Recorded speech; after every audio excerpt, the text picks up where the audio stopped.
Hello everyone, কেমন আছো সবাই? আশা করছি সবাই খুব ভালো আছো। আমার চ্যানেলের আরও একটি নতুন ব্লগে জানাই সবাইকে স্বাগত। এই ভিডিওটা ছিল নবদ্বীপ রাসের, আর যেদিন রাসের পুজো ছিল সেদিন আমরা সবাই মিলে গেছিলাম রাস দেখতে। যেহেতু এত ভিড় হয় ওই জন্য কোনো টোটো বা বাইক অ্যালাউ থাকে না, হেঁটে হেঁটেই ঘুরতে হয়। এই দেখো চলে এসেছি একটা প্যান্ডেলে, আর ঠাকুরটা দেখো কত সুন্দর। তারপর চলে গেলাম আরেকটা ঠাকুর দেখতে। যারা যারা নবদ্বীপে রাস দেখেছো তারা প্রত্যেকেই জানো যে একটু পরপরই নবদ্বীপে রাসের ঠাকুর হয়, আর এত ঠাকুর হয় যে একদিনে দেখে ওঠা সম্ভব হয় না। এই ঠাকুরটার নাম হলো ভদ্রকালী মাতা। 8-10টা ঠাকুর দেখে এখন আমরা চলে এসেছি একটা ফুচকার দোকানে। তো এখান থেকে সবাই মিলে ফুচকা খেয়ে নিলাম, এরপর আবার হাঁটতে শুরু করব। দেখো প্যান্ডেলের লাইটিং, বাড়ির লাইটিং সব মিলিয়ে কি সুন্দর সেজে উঠেছে না রাস্তাটা। আর ভিড়টা শুধু একবার দেখো। নবদ্বীপ রাসে কিন্তু অনেক বড় বড় ঠাকুর হয়, আর বিভিন্ন রকম ঠাকুরের কিন্তু পুজো হয়, যেমন ভারত মাতা, গঙ্গা মাতা, তিরুপতি বালাজি, ভদ্রাকালী, নটরাজ, শবশিব ঠাকুর, রণচণ্ডী মাতা। দেখো এই ঠাকুরটার নাম হলো তিরুপতি বালাজি।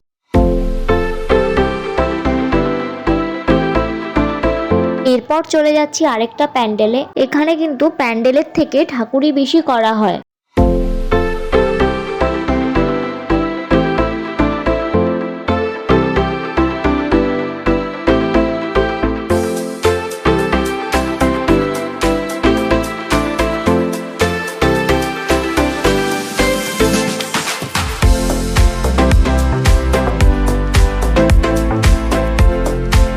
হেঁটে যেতে যেতে দেখলাম এখানে ফটো জোন করেছে, তো লাফ দিয়ে উঠে পড়লাম ফটো তোলার জন্য। না হলে এত ভিড়, ফাঁকা তো পাওয়াই যায় না। চলে এসেছি ঠাকুরের কাছে। এই ঠাকুরটা কিন্তু রাস্তা থেকে প্যান্ডেলটা অনেকটাই ভেতরে ছিল, আর পুরো রাস্তাটা কিন্তু সুন্দরভাবে লাইটিং দিয়ে সাজানো ছিল।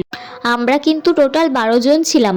অন্য সময় হলে হয়তো এতটা হাঁটতে কখনোই পারতাম না, এত লোকের ভিড় ছিল। আর সবাই মিলে যেহেতু গেছি, আনন্দ করতে করতে কিন্তু হাঁটাটা হয়েই গেছে।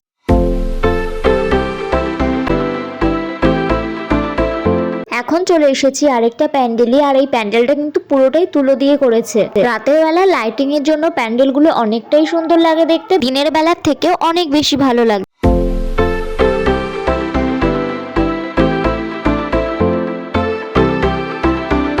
আর এখানকার ভিড়টা শুধু একবার দেখো। আমরা কিন্তু রাস্তা দিয়ে আস্তে আস্তে আরো অনেক ঠাকুর দেখেছি, কিন্তু ভিড়ের জন্য সেগুলো আর ছবি তোলা হয়নি। এই ঠাকুরটা হচ্ছে আমাদের নবদ্বীপের গৌরাঙ্গিনী মাতা।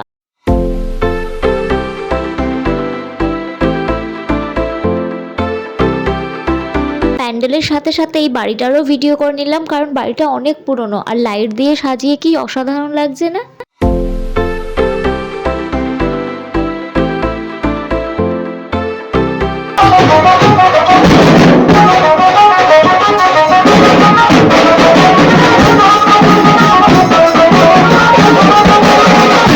এখানে দেখো এই দৈত্যটা একটা বাচ্চা মেয়েকে উল্টে ধরে আছে, আর এখানে একটা ভয়ানক মিউজিক দেওয়া ছিল। আর এই যে এই প্যান্ডেলটা করেছে বোতল দিয়ে।